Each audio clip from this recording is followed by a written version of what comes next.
اگر آپ کو حقیقی معنوں میں اس کی قدر ہے، اس سے محبت ہے، اس کو اللہ کا کلام سمجھتے ہیں اور اللہ کی عظمت آپ کے دل میں ہے کہ واقعی وہ سب سے بڑا ہے اور اس کی بات سب سے سچی ہے اور اس میں کوئی شک نہیں، اس کے ماننے میں میرا فائدہ ہے، اس کے ماننے میں میرے لیے انعام ہی انعام ہے، تو آپ کیا کریں گے؟ دل کھول دیں گے. ویلکم. سمعنا و اطعنا. بنی اسرائیل نے کیا کہا تھا؟ سمعنا و عصینا. سنا ہے ہم نے، مانیں گے نہیں. تو شرح صدر کس کا ہوتا ہے؟ کھول دیتا ہے دروازہ کون؟ جو یہ نیت رکھتا ہو کہ ماننا ہے میرا رب بہت بڑا ہے، مجھے اس کے حکم کے آگے جھکنا ہے. اس کا دل کھل جاتا ہے اور پھر کھلتا چلا جاتا ہے، اور جب دل کھلتا ہے اور قرآن اندر داخل ہونے لگتا ہے تو یہ قرآن اللہ کا کلام ہے. پھر اس کھلے دل کے اندر اس کا ایک نور آتا ہے، ایک روشنی، ایک خوشی، ایک سکون، ایک اطمینان، اور پھر دل اس کلام کے ساتھ انوالو ہو جاتا ہے. پھر سوتے جاگتے اٹھتے بیٹھتے ہر وقت یہ آپ کے سوچوں کا حصہ بن جاتا ہے. آپ اسی کی روشنی میں ہر چیز کو دیکھتے ہیں. قرآن پڑھنے سے پہلے بھی آپ کے پاس ایک روشنی تھی، وہ قرآن کے بغیر کی روشنی تھی، وہ دنیا کے علوم کی روشنی میں روشنی تھی. کیونکہ ہر علم ایک روشنی ہوتا ہے نا، لیکن ہر روشنی کا رنگ مختلف ہوتا ہے. جیسے ٹیوب لائٹ کا رنگ اور ہے، اسی طرح کچھ اور روشنیاں ہوتی ہیں، اور خود روشنی کے اندر کئی رنگ ہیں. تو آپ دیکھیے کہ جس طرح کی روشنی ہوگی نا، اسی رنگ کی چیزیں نظر آئیں گی نا. چاند کی روشنی میں چیزیں مختلف نظر آتی ہیں اور سورج کی روشنی میں مختلف نظر آتی ہیں. بالکل اسی طرح دنیا کے علوم پڑھ کر زندگی اور رنگ کی نظر آتی ہے، اس دنیا کا رنگ کچھ اور نظر آتا ہے. قرآن کا نور جب بندے کے اندر آتا ہے تو ہر چیز کے لیے نقطۂ نگاہ، سوچ بدل جاتی، ہر چیز کی حقیقت مختلف نظر آنے لگتی. چیزیں وہی ہیں، بدلتا کچھ بھی نہیں، صرف آپ کا دل بدل جاتا ہے، اندر بدل جاتا ہے. اصل خوش قسمت انسان وہی ہے کہ جس کو قرآن کا نور مل جائے.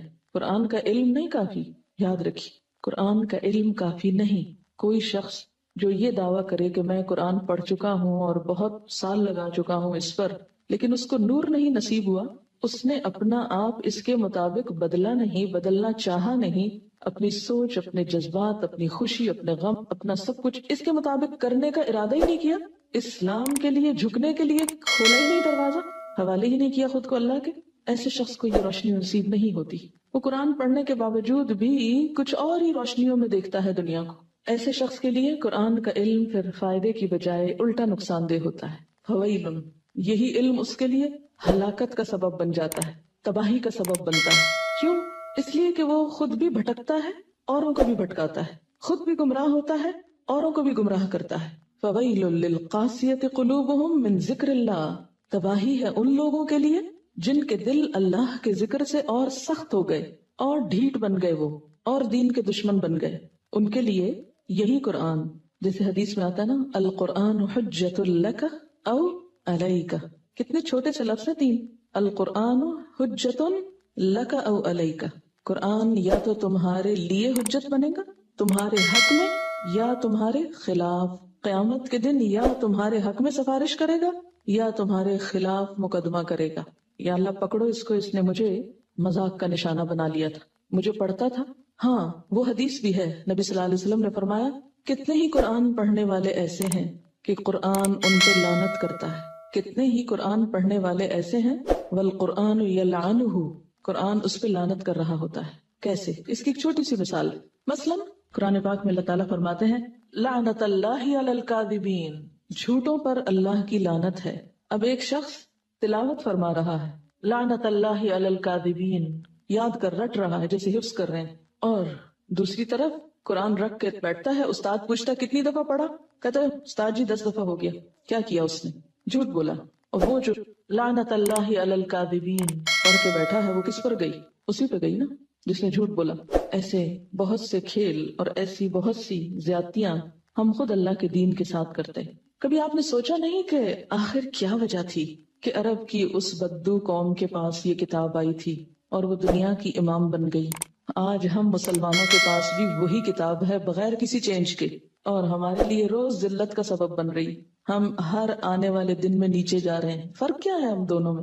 یہی کتاب ان کے پاس تھی، وہ چمک اٹھے، ان کو نور نصیب ہو گیا. یہی کتاب آج ہمارے پاس ہے اور ہم ذلیل و خوار ہو رہے ہیں. ہو رہے ہیں کہ نہیں ہو رہے؟ کہاں عزت ہے ہماری؟ کہاں سے ہے؟ کس اعتبار سے ہم دنیا میں کوئی مقام رکھتے ہیں؟ کیوں ایسا کیوں ہے؟ قرآن تو وہی ہے، وہ تو نہیں بدلا، ہم بدل چکے ہیں۔ وہ اس پر ایمان لائے تھے، وہ اس کو سچا سمجھتے تھے، وہ اس کو حرف آخر سمجھتے تھے۔ ہم زبان سے کہتے ہیں یہ اللہ کی کتاب ہے، چوم بھی لیتے ہیں، اوپر بھی رکھ دیتے ہیں، لپیٹ بھی دیتے ہیں، خوبصورت کیلیگرافیز بھی کرتے ہیں، ہار میں بنا کے پہن لیتے ہیں، آیت الکرسی گلے میں لٹکا دیتے ہیں، حسن قرات کے بڑے بڑے مقابلے ہوتے ہیں، سینکڑوں لوگوں نے حفظ کر رکھا ہے۔ شاید حفظ کرنے والوں کی جتنی آج تعداد ہے اس دور میں نہ تھی، لیکن چونکہ عمل اس کے مطابق نہیں، اس لیے کیا ہو رہا ہے؟ الٹا پڑ رہا ہے یہ سب کچھ۔ ایک اور حدیث میں آتا ہے ان اللہ لیرفع بهذا الكتاب اقواما ويدع به آخرین، اللہ اس کتاب کے ساتھ کچھ قوموں کو اٹھائے گا، لیرفع، اور کچھ کو یدع رکھ دے گا، اوپر سے نیچے گرائے گا۔ اس لیے کہ آج ہم میں ایسے نو نہال پیدا ہو گئے ہیں جو اس کا مذاق اڑاتے ہیں۔ ہم مسلمانوں کے اندر جو اس کی آیات کا، اس کے احکامات کا، اس کی تعلیمات کا مذاق اڑاتے ہیں۔ ایسے انوکھے ماننے والے تو تاریخ کے کسی دور میں نہیں دیکھے گئے تھے، اسی لیے ایسی ذلت بھی مسلمانوں کے حصے میں شاید ہی کہیں آئی ہو۔ تو یاد رکھیے جب تک ہم اپنے کو نہیں بدلیں گے، اور کوئی کسی کو نہیں بدل سکتا جب تک کوئی شخص خود کو نہ بدلے، جب تک ہم خود کو نہیں بدلیں گے اس وقت تک اس سے بھی بہترین چیز لے آئیں کچھ فائدہ نہیں ہوگا۔ بالکل ایسی جیسے اگر کسی شخص کا معدہ کمزور ہو تو کیا ہوتا ہے، آپ اس کو سونے جیسی چیز کھلائیں، بلکہ جتنی اچھی چیز کھلائیں گے اتنا ہی اس کے لیے تباہی ہوگی، اتنی اس کی صحت اور بگڑے گی۔ کمزور معدے والوں کو تو ہلکی غذائیں کھلائی جاتی ہیں نا، اگر ذرا بھی ہیوی چیز کو کھلا دیں گے تو ان کی طبیعت اور خراب ہو جائے گی، وہ ان کو طاقت نہیں دے گی، وہ ان کی موت کا سبب ہو سکتی۔ تو جب تک ہمارے اندر یہ نیت نہیں ہے نا کہ یوں دل کھول دیا ہے، جو آئے گا مان لیں گے، اس وقت تک پورا فائدہ نہیں ہو سکتا۔ نیت تو کریں، مشکل یہ ہے کہ ہم نیت بھی نہیں کرتے، پھر اللہ جانتا ہے نا، وہ دیکھ رہا ہے کہ کس کا معاملہ کیا ہے۔ ہم ڈرتے ہیں، یہ نیت کرتے ہوئے ڈرتے ہیں کہ ہے پھر زندگی مشکل ہو جائے گی، کیسے مان لیں یہ سب کچھ۔ تو پھر ان کا کیا قصور تھا جنہیں آپ صلی اللہ علیہ وسلم نے فرمایا ایک کلمہ ایسا مان لو عرب عجم کے سردار ہو جاؤ گے، تو ان کا کہ ایک نہیں 10 مانیں گے، لیکن یہ نہیں مان سکتے، وہ بھی اللہ کو مانتے تھے۔ یہی ماننا تو مشکل ہو گیا تھا ان کے لیے۔ پورا فائدہ اسی وقت ہو سکتا ہے جب نیت تو کر لے، جب نیت ہو جائے گی نا تو اللہ تعالیٰ آسانی بھی کر دے گا، کیونکہ اس نے کوئی ایسی چیز اتاری نہیں جو انسانوں کے لیے ناقابل عمل ہو۔ لا یکلف اللہ نفسا الا وسعها، سورۃ البقرہ میں آتا ہے نا، یضل بہ کثیرا ویہدی بہ کثیرا۔ اس قرآن کے ساتھ اللہ بہت سوں کو گمراہ کرتا ہے، اس کی مثالوں کے ساتھ، اور بہت سوں کو ہدایت دیتا ہے۔ وما یضل بہ الا الفاسقین، کس کو بھٹکاتا ہے؟ جو فاسق ہوتے ہیں۔ فاسق کون ہوتے ہیں؟ حدیں توڑتے ہیں اللہ کی، جو اپنی خواہشات پوری کرنے کے لیے اللہ کے احکامات کو پامال کرتے ہیں۔ جب بھی قرآن کی قرآن پڑھتے ہیں تو فوراً کیا سوچتے ہیں، یہ تو فلاں کے بارے میں کہی گئی، کچھ کافروں کے لیے، کچھ یہودیوں کے لیے، کچھ عیسائیوں کے لیے، کچھ منافقوں کے لیے ہے۔ اور آج کے دور میں بھی اگر کچھ آیتیں ہیں ویلڈ تو وہ تو دوسروں کی خرابیوں کے لیے، اور ان کو ہم نے سمجھانا ہے اس کے ساتھ، خود اپنے لیے۔ کتنے لوگ ہیں جو ہم میں سے کہتے ہیں انا اول المسلمین، اور سب سے پہلے سر اطاعت جھکانے والا میں ہوں۔ اگر انسان ابلیس کا ساتھی بن جائے تو وہی کچھ کرے گا جو اس نے کیا، کہ جب اس کو جھکنے کے لیے کہا گیا تو اس نے دلیلیں تلاش کرنی، لاجک پیش کرنے شروع کر دی اور بات نہیں مانی۔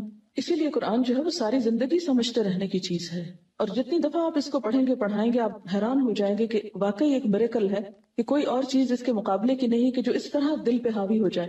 وہ سخت دل جو ہے پتھر کی طرح نا، کہ پتھروں میں سے بھی پانی پھوٹ پڑتا ہے، لیکن جو انسانوں کے دل پتھر ہوتے ہیں پھر ان کے اندر جس کچھ نہیں ہوتا، جو کچھ جاتا اوپر سے ہی بہہ جاتا ہے، اور وہ سوکھے کے سوکھے رہ جاتے ہیں۔ یہ کسی نے لکھ کے بھیجا، اللہ کا ذکر بارش کی طرح ہے۔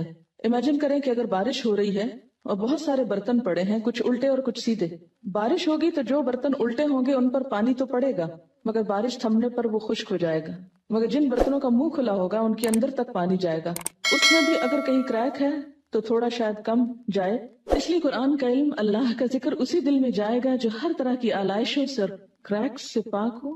قرآن کلام الہی ہے، ایک حیران کر دینے والا کلام۔ پھر ایسا کیوں کہ اس کو سن کر کچھ کا سینہ نہیں کھلتا، دل سخت ہو جاتے ہیں۔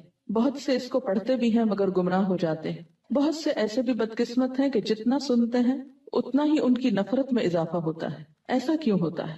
نمبر 1، قرآن پاک اللہ کا پاک کلام ہے، اسے دل میں جگہ دینے کے لیے دل کو پرانے نظریات اور عقائد سے پاک کرنا پڑتا ہے۔ جب تک غیر جانبدارانہ اپروچ کے ساتھ دل کو کھولا نہ جائے، قرآن دلوں پر اثر نہیں کرتا۔ تو جب قرآن پہنچتا ہی نہیں تو سختی کیسے دور ہوگی؟ یعنی صرف پہنچنے سے تو بات نہیں بنے گی. تو ایسے ہی نا جیسے ایک پانی آپ کے پاس رکھا ہے لیکن آپ پی نہیں رہے، صرف ہاتھ بھگو رہے ہیں یا منہ پہ چھینٹے مار رہے ہیں، تو اس سے پیاس تو نہیں بجھ سکتی. دوسری بات، وہ لوگ جنہیں قرآن سے ہدایت نہیں بلکہ